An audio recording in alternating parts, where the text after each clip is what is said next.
Assalamualaikum warahmatullahi wabarakatuh. Kembali lagi bersama Al-Faqih di pelajaran sejarah kebudayaan Islam untuk kelas 7. Tema kali ini kita akan ngebahas tentang strategi dakwah Nabi Muhammad SAW di Mekah. Di mana di pertemuan sebelumnya kalian udah membaca bahkan juga mempelajari tentang awal mula kenabian Nabi Muhammad. Kapan sih Nabi Muhammad itu diangkat menjadi rasul dan kejadiannya itu kayak gimana sih? Nah, kalian tuh udah tahu kan?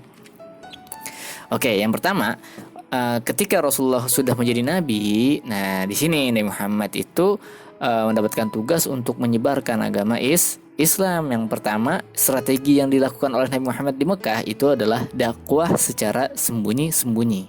Nah, ngumpet-ngumpet nih. Jadi ini strategi yang pertama. Oke, lanjut. Dakwah secara sembunyi-sembunyi ini, nah ini ada beberapa poin yang mesti kalian perhatikan. Yang pertama, agama Islam sebagai agama yang dibawa oleh Nabi Muhammad SAW belum dikenal sama sekali oleh masyarakat Mekah. Nah, jadi itu masyarakat Mekah, kalian udah tahu kan kondisinya kayak gimana. Mereka tuh disebut orang-orang jahiliyah bukan karena bodoh ilmu, tapi bodoh karena ketauhidannya gitu. Terus poin yang kedua, ajakan Nabi Muhammad SAW untuk masuk Islam ditolak mentah-mentah oleh masyarakat Mekah karena bertentangan dengan tradisi menyembah berhala. Oke, terus lanjut yang ketiga, Nabi Muhammad SAW melakukan dakwah secara sembunyi-sembunyi terlebih dahulu agar mendapat dukungan dari orang-orang terdekat.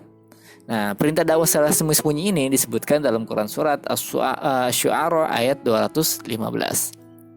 Oke, jadi nggak mungkin dong Nabi Muhammad ketika baru diutus menjadi rasul langsung berdakwah secara terang-terangan. Emang pertama pernah dakwah bukan pernah. Jadi itu pas awal mula Nabi Muhammad diangkat menjadi nabi, dan di situ udah ada misi untuk menyampaikan ajaran Islam, untuk menyebarkan ajaran tauhid. Nah, di situ orang-orang Arab langsung menolak gitu. Nah, makanya strategi yang dilakukan oleh Nabi Muhammad atas perintah Allah itu sembunyi-sembunyi dulu. Nah, yang mana di sini orang-orang terdekat dulu nih yang masuk Islam, seperti halnya istri Rasulullah, sahabat-sahabat dekatnya dan lain sebagainya, yang mana kita akan membahas di slide selanjutnya nih.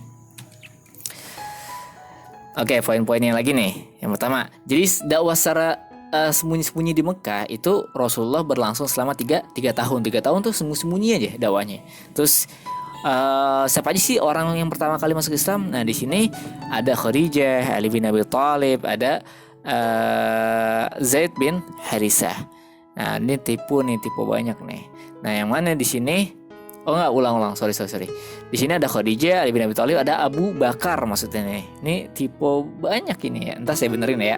Terus yang keempat ada Zaid bin Harisah. Yang mana keempat orang ini disebut dengan As-Sabiqunal Awwalun, yaitu orang-orang pertama yang masuk Islam. Oh, ini tipe lagi nih. Maafin ya. Oke, terus poin yang ketiga.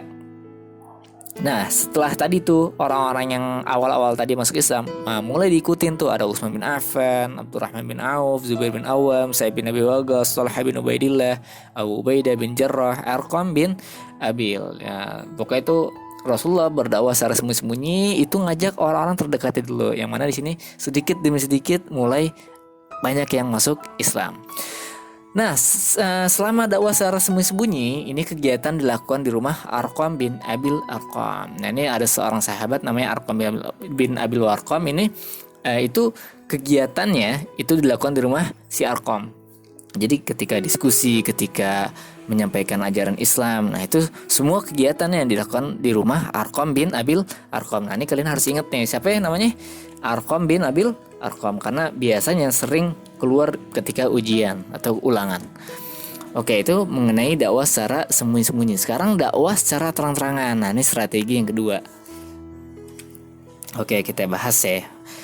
Nah, dakwah secara terang-terangan. Nah, perjuangan dakwah secara sembunyi-sembunyi itu membuahkan hasil yang sangat baik. Sedikit demi sedikit pemeluk Islam di Mekah makin bertambah. Saat kekuatan Islam makin kuat, nah, Rasulullah SAW memberanikan diri untuk dakwah secara terang-terangan. Dan ayat yang berkaitan dengan dakwah Rasulullah secara terang-terangan itu ada pada Quran surat Al-Hijr ayat 94. Coba kalian cek sendiri di bukunya, bacanya kayak gimana, artinya kayak gimana. Oke. Nah, ayat tersebut yang mana tadi Quran surat Al-Hijr itu menerangkan bahwa dakwah Nabi Muhammad SAW secara terang-terangan bertujuan mengajak umat manusia agar menyembah Allah dan mencegah praktik kemusyrikan yang saat itu merajalela di Mekah. Dakwah secara pertama yang dilakukan oleh Rasulullah SAW dilakukan di Bukit Safa.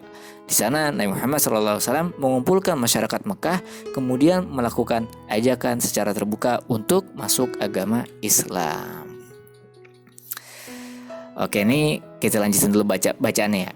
Dakwah terbuka Rasulullah SAW berjalan bukan tanpa penolakan. Salah satu penolakan dilakukan oleh paman beliau yang bernama Abu Lahab. Ia menjadi salah satu orang paling menentang ajakan Rasulullah SAW untuk memeluk Islam. Bahkan Abu Lahab menjadi penyebab terjadinya kekacauan saat Nabi Muhammad SAW pertama kali melakukan dakwah terbuka. Ia melempari batu kepada Nabi Muhammad SAW hingga membuat masyarakat yang hadir terprovokasi untuk membuat kekacauan. Nah, di sini baru aja Rasulullah dakwah secara terang-terangan, pamannya sendiri yaitu Abu Lahab, orang yang paling menentang ajakan dakwah Rasulullah SAW, sehingga masyarakat yang lain itu terprovokasi oleh Abu Lahab. Akhirnya jadi kesel, jadi benci, jadi marah sama Rasulullah SAW karena ajakannya untuk karena membawa agama tauhid, untuk menyembah Allah, untuk meninggalkan kemusyrikan gitu. Nah, di sini ada ayat tentang Abu Lahab nih, yang mana Allah berfirman dalam surat Al-Lahab itu, Tabbat yada abi lahabi wa tab ma aghna anhu maluhu wa ma kasab sayasla naran zata lahab wa imra'atuhu hammalatal hatab fi jiriha hablum mim masad. Nah, ini surat Al-Lahab atau surat Al-Masad, yang mana artinya binasalah kedua tangan Abu Lahab dan benar-benar binasa dia. Tidaklah berguna baginya hartanya dan apa yang dia usahakan. Kelak dia akan masuk ke dalam api yang bergejolak atau neraka maksudnya. Dan begitu pula istrinya, pembawa kayu bakar, penyebar fitnah. Di lehernya ada tali dari sabut yang dipintal. Nah, di sini janji Allah atas kemurkaan Allah kepada Abu Lahab ya, karena tadi ya kan menolak agama tauhid yang dibawa oleh Rasulullah SAW, menjadi salah seorang paling penentang dalam penyebaran dakwah yang dibawa oleh Nabi Muhammad SAW.